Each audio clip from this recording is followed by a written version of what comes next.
Good morning. In my last video, I discussed the ternary plotting.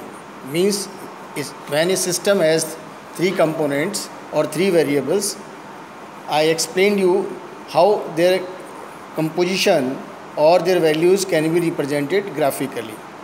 So it's very clear that a system ternary right now, this ternary means there are three components. Once there are three components, their composition can be expressed by help of an triangular graph, as explained on the last video. So today we'll discuss the crystallization of a ternary magma, and in that case, a specific case, that is diapside, albite, anorthite. So these three components, diapside, albite, anorthite, if they are there in a system which resembles to the composition of your basalt or dolerite, right? So if a system has these three components, how their crystallization will take place? So this is a specific case of any ternary, you can say, magma. So our topic is that crystallization of diapside, albite, anorthite system. Now in this diagram, right, that on the top corner diapside is taken. Diapside, you all know, is a member of your pyroxene group, and that is your clinopyroxene, and the composition is CaO, MgFeO and SiO2. So it is, you can say, is a ferromagnesian or it is a mafic mineral. And on this corner there is this albite anorthite, right? Albite anorthite, which is in solid solution series. So the three corners, diapside, albite, anorthite, are taken. Diapside on this corner, that is diapside, albite, I put the marks, albite and anorthite. Now in this graph or in this diagram, you see that there is this curve divides this into two fields. This is diapside field and this is your, you can say, the plagioclase field. This is diapside field, this is plagioclase field, right?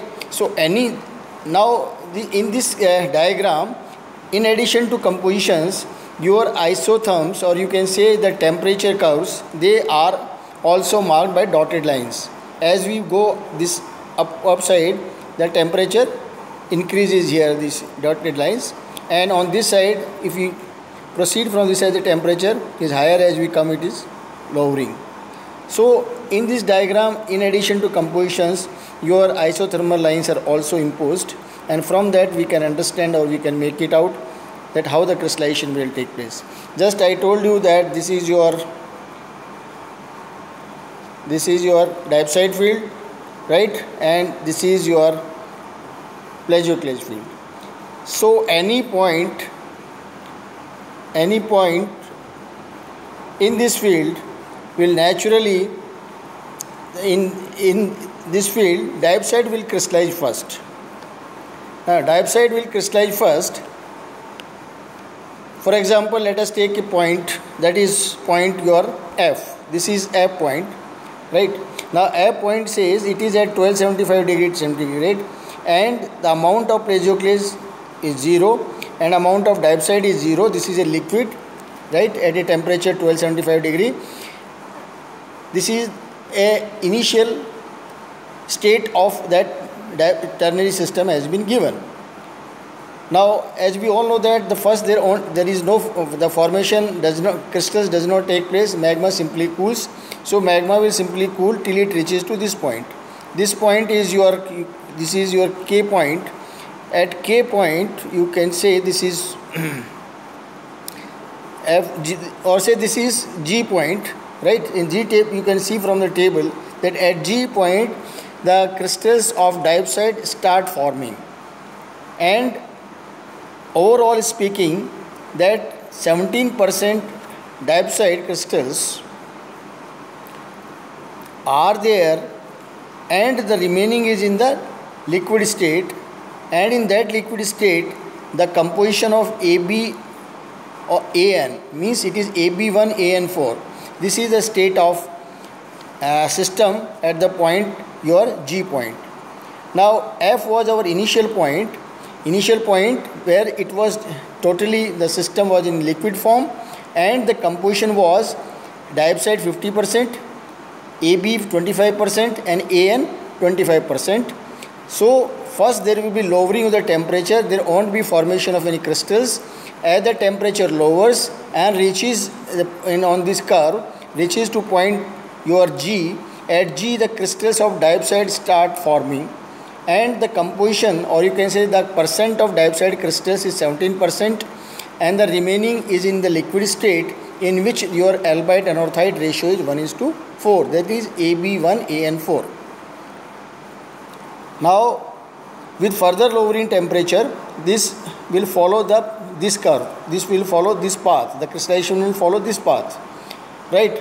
So with lowering temperature there will be stages which will come, and say for example K point, it will come to K.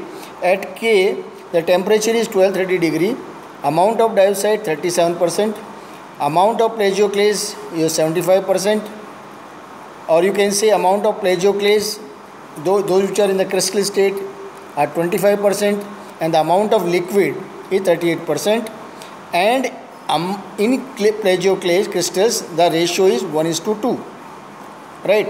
Now the ratio, as you say, the anorthite being, because it was extracted from the liquid, diopside is extracted, anorthite is extracted, liquid is getting enriched in albite. With further lowering temperature naturally the liquid gets enriched in albite and it gets depleted in your diopside and anorthite and follows this path. At point M, this is point M, where the temperature is 1200 degree, amount of diopside is 50% and amount of plagioclase, that crystals, is 50%, and the ratio of albite anorthite is AB1 AN1, that is 50-50. Means at this composition, that point M, the original composition of the liquid which was 50% diopside and 50% plagioclase, and that too had AB1 AN1.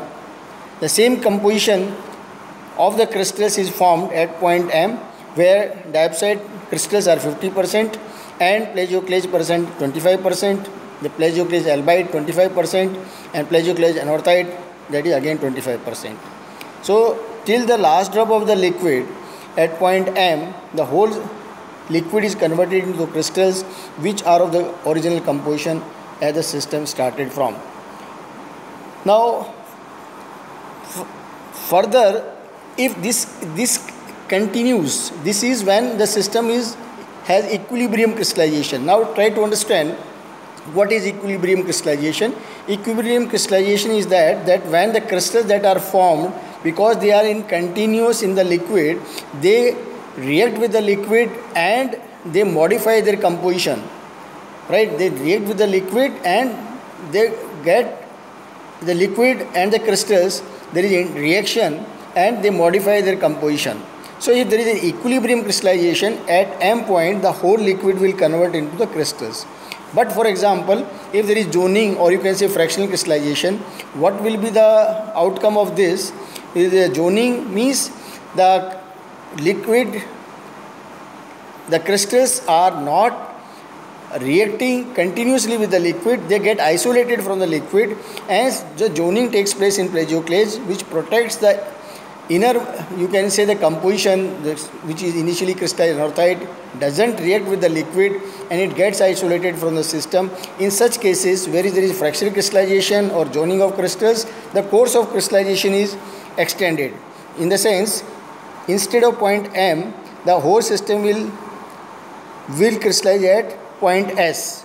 Now this S point. From that we can notice the, you can say, the composition here lies. So in this case the albite will be AB2 AN1. Otherwise, if there is no fractional crystallization or no zoning, the last drop of the liquid would have crystallized at M and the composition would have been the same as that of the original liquid, that is diopside 50%, plagioclase 50%, and that too AB1 AN1. But if there is, you can say, fractional crystallization or joining of crystals takes place, in that case the crystals are not allowed to react with the liquid, and they get isolated from the system. In such cases, the course of crystallization extends from M to S point here, and at this S point, when this last drop of the liquid crystallizes, the composition of the crystals are more albetic compared to at point M.